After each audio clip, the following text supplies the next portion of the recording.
नमस्कार सभी साथियों को।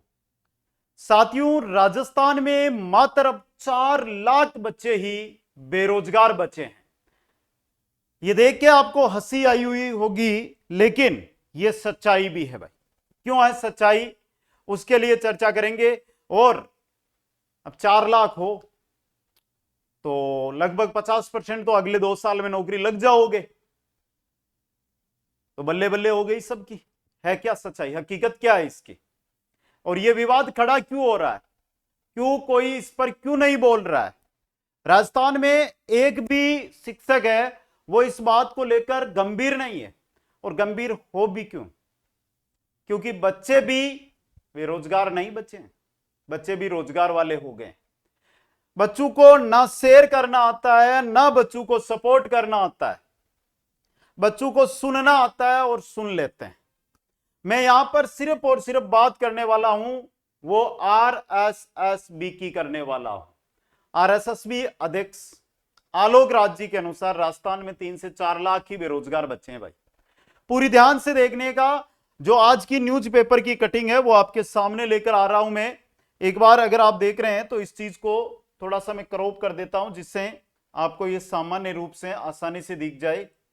देखो आलोक राज जी ने आज क्या बयान दिया था वो आपके सामने में लेकर आ रहा हूं, देखना सभी साथी।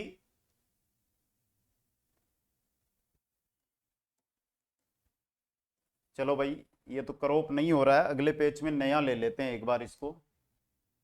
इसके क्रॉप का ऑप्शन ही नहीं है कहीं पर भी।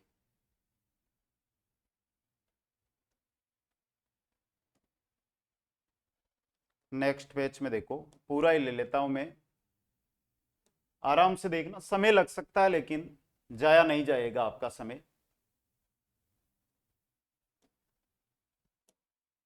थोड़ा सा बड़ा कर दूं, थोड़ा समझना इस चीज को, फिर मैं बात करूंगा, पूरी चीज समझ लेना। बोर्ड का उद्देश्य, बोर्ड का उद्देश्य क्या है भाई? बोर्ड का उद्देश्य है कि मुख्य परीक्षा में एक ही पारी में करवाई जाए। ठीक है भाई, अच्छी बात है, नॉर्मलाइजेशन से हम बचेंगे। बहुत अच्छा कदम है, मैं इसका स्वागत करता हूं भाई, बहुत अच्छा कदम है ये।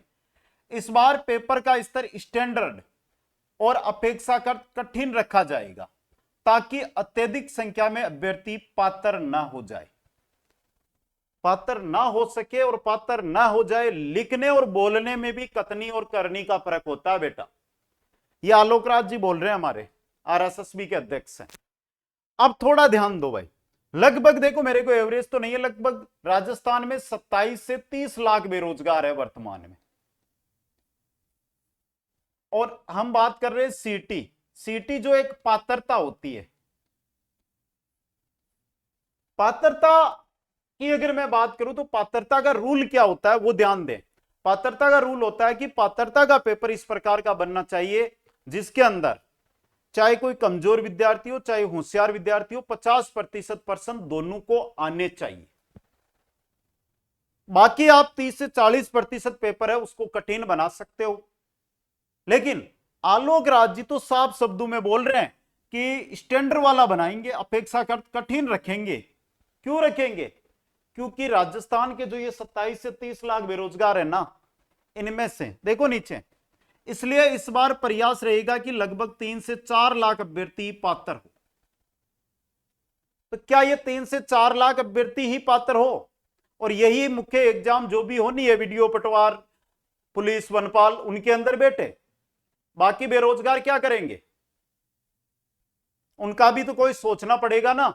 हां, अगर ये बोलते कि हम पेपर का स्तर थोड़ा कठिन रखने का प्रयास करेंगे और यहां 9 से 10 लाख अभ्यर्थियों को पास करेंगे तो बात बनती थी भाई। अब तो यानी कि आलोक राज जी ने बेरोजगारों के सर पे तमाचा मार दिया है। अब भी बेरोजगार नहीं जागे तो भाई मत जागे ना, हमारा कुछ नहीं जाता, जाता बेरोजगारों का ही है। और यह आलोक राज जी ना हर बार तमाचे पे तमाचा मारते रहते हैं, आप देखते हो साइड हो जाते हो। कितने दिन हो गए? 1 साल 2 साल, फिर तो थक जाओगे ना। आगे और लिखा है ताकि मुख्य परीक्षा एक ही पारी में कराई जा सके। बहुत अच्छी बात है, मैं इसका स्वागत करता हूं। लेकिन राजस्थान वो राज्य है जो बहुत बड़ा राज्य है, यहां पर इतने संसाधन है कि 10 से 12 लाख अभ्यर्थियों की परीक्षा एक साथ करवाई जा सकती है अगर बोर्ड करवाना चाहिए। एक ही पारी के अंदर। अब देखो, पात्रता का रूल होता है कि ज्यादा से ज्यादा बच्चे पात्रता पास करने चाहिए। रूल तो यही कहता है। आलोक राज जी कहते हैं हम कम से कम पास करेंगे, क्योंकि बेरोजगार है, बेरोजगारों को बेरोजगार ही रखना है आलोक राज जी को। मेरा कोई गुस्सा नहीं है आलोक राज जी से, मेरी कोई दुश्मनी नहीं है, लेकिन ये बयान है ना, आज कोई नहीं बोल रहा है, लेकिन इसकी हानि आज के 12 महीने बाद आपके आंखों में देखूंगा मैं, और आप खुद बोलोगे कि हां सर हमारे साथ ये हुआ है।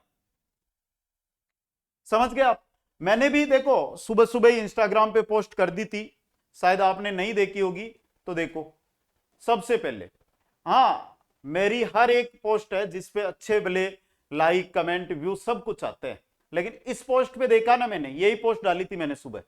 मैंने क्या लिखा, 30 लाख बेरोजगारों में से 3 लाख ही पास क्यों? पेपर में न्यूनतम 40% अंक रख रहे हो तो 30 से 30 लाख में से 40% बेरोजगारों को पास करो, वरना 3 लाख में से हर भर्ती में टॉप छात्र समान रहेंगे। वीडियो, पटवार, कोई सी भी भर्ती हो, लगभग 18, 19, 20 भर्तियां हैं, उनमें टॉप रैंकर बराबर रहेंगे, बाकी 27 लाख किताबों के चक्रों में पड़े रहो। उनको आलोक राज जी से मतलब नहीं है। आरएसएसबी के पास संसाधन है, फिर 27 लाख बेरोजगारों का एक साल क्या होगा, इसका भी तो जवाब चाहिए ना सरकार का। भाई ये दिसंबर में एग्जाम करवाएंगे, फरवरी मार्च अप्रैल तक रिजल्ट निकालेंगे, चुनावी साल रहेगा, भर्तियां आनी है, उन भर्तियों में लग जाओगे, फिर साल 2 साल, एक साल सीटी नहीं करवाओगे, एक साल ये सीटी रहेगी, तब तक उन बेरोजगार वो तो बुढ़े हो जाएंगे आलोक राज जी को देखते देखते। पात्रता में नकारात्मक अंक आरएसएस भी लागू कर सकती है, बाकी तो पात्रता में 40% ही सही है। भाई आप 40% है तो यहां पर नेगेटिव मार्किंग की आपको कहां जरूरत पड़ गई?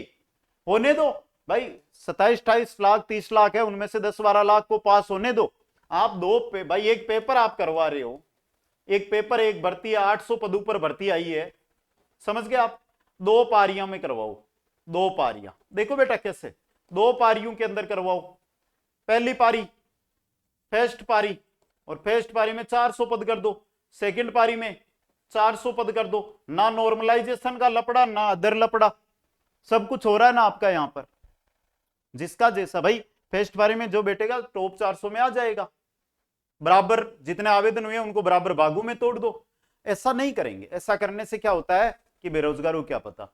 देखो मैं तो सीटी है ना, ये सीटी इस पर ही अंगुली उठा रहा हूं। सीटी आई क्यों थी राजस्थान में? गहलोत सरकार क्यों लेकर आई थी? क्या उद्देश्य था? सिर्फ बेरोजगारों को रगड़ना उद्देश्य था, और आज रगड़े जा रहे हैं बेरोजगार इस सीटी के माध्यम से। अगर सरकार कुछ भी करे, बोर्ड कुछ भी चाहे, तो उसको उस हिसाब से घुमा सकता है, संसाधन है, सब कुछ है, लेकिन करेंगे। सीटी का रूल है कि हर एक बच्चा सीटी में बैठे और पेपर इस लेवल का हो कि सभी पास करें। अब बोल रहे हैं कि पेपर भी हम, अरे भाई आलोक राज जी आपने रीट वाला पेपर बनाया था, दे दो उसकी फाइनल आंसर की आप ओरिजिनल। आपके टीचर और आपकी मैनेजमेंट टीम, आपके जो पेपर बनाने वाले थे, वो कहां बिल में घुस गए क्या? रिजल्ट में इतनी तकलीफ हो रही है आपको, पेपर बनाने की भी हिम्मत होनी। हाँ मानते हैं आप हार्ड पेपर दो, हाँ हम भी है कि हार्ड पेपर दोगे तो पढ़ाने भी मजा आएगा, लेकिन आप तो पेपर दे रहे हो इस लेवल का जैसे आईएएस की तैयारी करवा रहे हो। आप 3rd ग्रेड भर्ती कर रहे हो, आईएएस का पेपर दे रहे हो, चाहते क्या हो? मूल किताबों से पढ़ो। आपका पेपर उठाकर देखा है मैंने, मूल किताबें ये रही मेरे पास, आप मानोगे नहीं कि सर ऐसे ही बोल रहे हैं, ये रही मूल किताबें, सब किताबें रखते हैं, इनमें कुछ नहीं आया। लेकिन बेरोजगार है, तनक से किसकी ओर जाएंगे? सीटी का बैच लॉन्च कर दिया है, आइए आप ज्वाइन कर लीजिएगा, उनके पास फटाफट चले जाएंगे।